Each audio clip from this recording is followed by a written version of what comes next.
안녕하세요. 새로운 한 주가 시작되는 월요일입니다. 주말은 잘 보내셨는지요?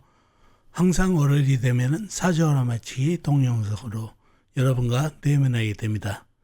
이번 주도 전주 내드린 문제 풀어드리고 이번 주 새로운 문제 내드리는 그런 순서로 진행해 보겠습니다. 먼저 전주 문제부터 풀어드리겠습니다. 자, 이 사주와 전주에 여러분한테 내드렸던 문제가 되겠습니다. 무진년, 병진월, 신축일, 정묘시에 태어나신 분 사주가 되겠습니다. 문제는요, 전주에 내드린 문제는 총 4가지가 되겠습니다. 첫 번째, 이 사주 가장 강한 호행은 뭔가요? 이 사주에서 가장 강한 호행을 묻는 문제가 되겠습니다. 두 번째, 이 사주 삼상격이 되는가요? 삼상격이 되는지 묻는 문제가 두 번째. 세 번째, 이 사주 격은 무슨 격인가요? 삼상격이 되면 삼상격이 격이 되는 거고, 삼상격이 되지 않으면 일반격으로 무슨 격이 되는지 묻는 문제가 세 번째가 되겠습니다. 마지막 네 번째, 운에서 어떤 희신을 받아야 하나요? 이 사주는 어떤 희신을 받아야 되는지 묻는 문제가 네 번째 문제가 되겠습니다. 이렇게 4가지가 전주에 여러분한테 내드리는 문제가 되겠습니다. 자, 전주의 문제를 풀기 위해서 사주 형국을 파악해 봐야 알겠죠? 사주 형국을 파악하기 위해서 오행의 분포부터 알아보겠습니다. 먼저 일간인 4편부터요. 일간의 4편의 오행이 세력이 강하면 사주가 강해지고, 반대로 상대편 일간의 힘을 빼는 오행이 세력이 강하면 사주가 약해진다는 얘기죠. 일간이 신금 작은 쇠로 태어났네요. 쇠의 4편은 비겁인 같은 쇠나 쇠를 생해주는 인성인 흙이 4편이 되겠습니다. 먼저 비겁인 쇠부터 찾아볼까요? 쇠는 시지에 요금 작은 쇠가 있습니다. 그리고 다른 데는 없고 일지, 축토의 신금 작은 쇠가 암장되어 있네요. 다음에 쇠를 생해주는 인성인 흙을 찾아보면은 흙은 연간의 무토, 연지의 진토, 월지의 진토, 큰 흙, 일지의 축토, 작은 흙이 있습니다. 그리고 다른 데는 없고 지장간에 없고요.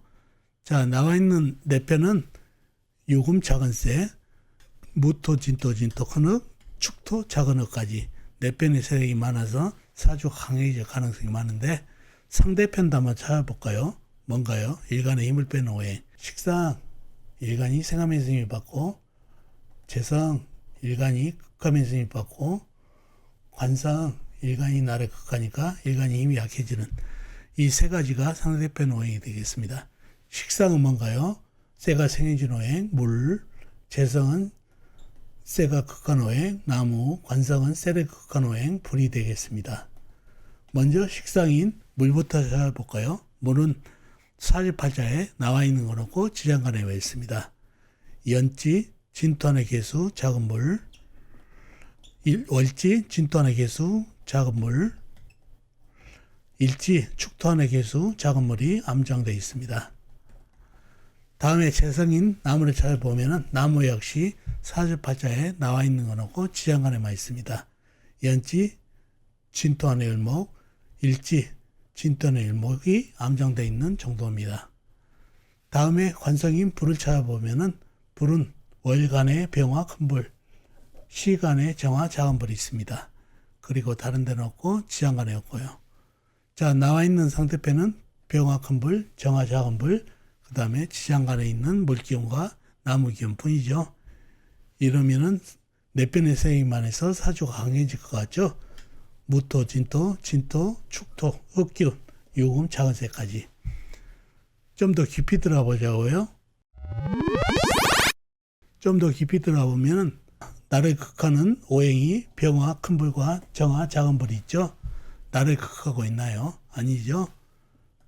병화는 진토를 생하고 진토는 나를 생하는 관인상생으로 4편, 정화는 축토를 생하고 축토는 나를 생하는 관인상생으로 4편 돼서 최강사주가 되겠습니다. 최강사주가 되나요? 상대편이 별 힘이 약한 최강사주? 아니죠. 쇠는 작은 쇠뿐이죠. 그리고 1번 문제, 이 사주의 가장 강한 호행이 뭔가요? 라고 물었죠. 강한 호행이 뭔가요?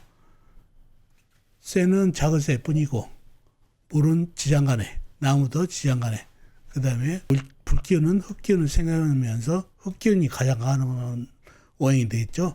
무토, 지토, 진토, 축토까지 화생토까지 받은 흑기운이 가장 강한 오행이 되겠습니다.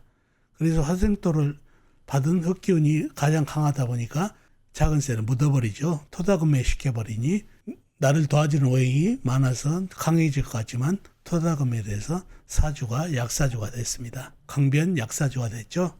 토다금해가 된 사주가 되겠습니다. 첫 번째 문제, 이 사주에서 가장 강한 오행은 흑기운이 돼서 토다금에 대해서 사주가 약해졌고, 두 번째 문제, 이 사주 삼상격이 되는지 묻는 문제가 되겠죠. 삼상격이 되나요? 화생토, 토생금으로 세 개로 이루어진 삼상격 사주가 되겠죠. 화, 토, 금. 삼상격은 세 가지로 상생된 오행이 있는 경우가 삼상격 사주가 되는데 밸런스가 중요하다고 그랬죠. 밸런스가 맞지 않죠. 세기운이 너무 적어서 토다금에 대해서 삼상격은 이루어지지 않습니다. 두 번째 문제, 삼상격은 이루어지지 않습니다. 세 번째, 이 사주 격은 무슨 격인가요? 그러면 삼상격이 안 되면 격은 삼상격이 안 되고 일반격으로 잡아야 되는데 일반격은 월지에 있는 오행으로 잡죠. 그게 지장간에 있는 오행이 천간에 토간되어 있는가를 먼저 봐야 되겠죠. 무토가 들어있고 계수가 들어있고 을목이 들어있죠. 보니까 무토가 천간에 토간되어 있죠. 그래서 그걸 격으로 잡으면 정인격이 되는 사주파자가 되겠습니다.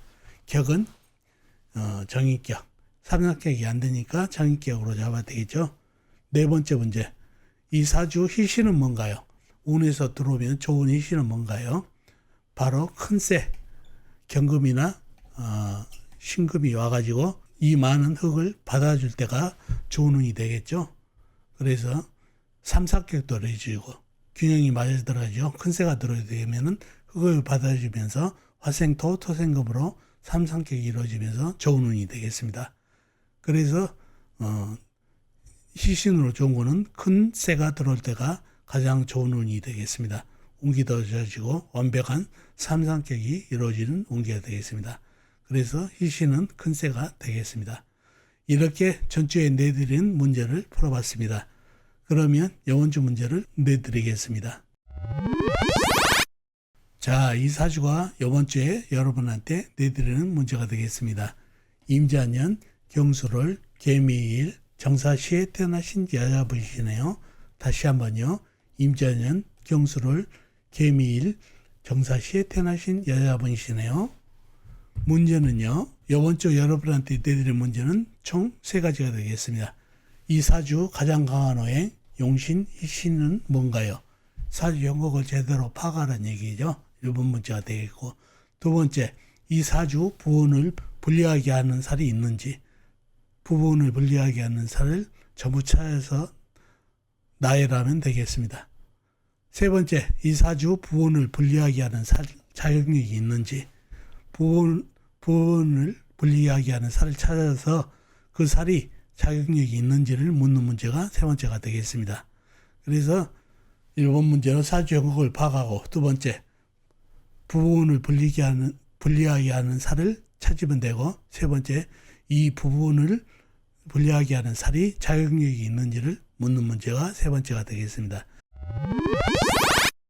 자, 전주의 문제도 풀어봤고 이번 주 새로운 문제도 내드렸습니다.